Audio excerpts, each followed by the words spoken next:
তার দরজার কাছাকাছি মাপ দিয়ে দেখবা তাকে সর্বপ্রথম তোমার প্রতিবেশী হিসেবে সহযোগিতা করবা। জোরে জোরে একবারে দেখায় দিচ্ছে চোখে আনন্দ দিয়ে অঙ্কের মতো গুনে গুনে প্রতিবেশীর হক আদায়ের ব্যাপারে স্পষ্ট বর্ণনা দিচ্ছেন। সুবহানাল্লাহ। আপনার আমার এই দায়িত্ব এই কর্তব্য সম্পর্কে আল্লাহ রাসূল সুন্দর করে বলে দিয়েছে।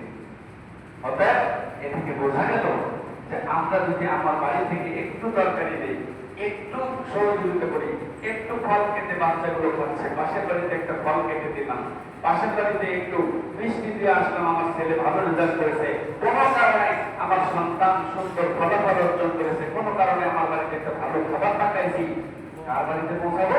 যার বাড়ি আমার বাড়ির সঙ্গে, আমার বাড়ির কাছাকাছি, যার বাড়ির দরজা আমার বাড়ির দরজার সাথে কাছাকাছি। সুবহানাল্লাহ।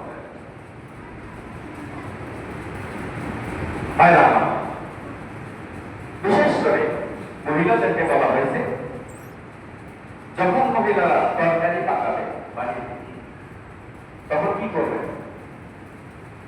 মুসলিম শরীফ এবং মিশকাত শরীফের 1937 নম্বর হাদিস বর্ণনা করেছেন আবু যর রাদিয়াল্লাহু তাআলা আনহু।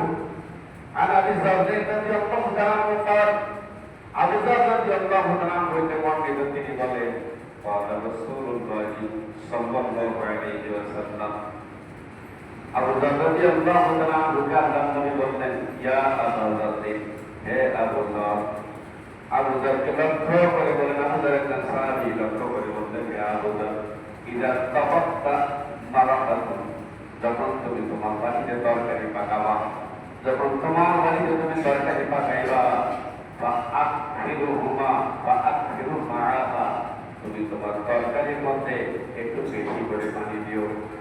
তোমার পরিবারের জন্য তরকারিতে পানি দেওয়া শেষ হয়েছে, আর একটু অতিরিক্ত তরকারিতে পানি দিবা, নিয়ত করবা এই পানি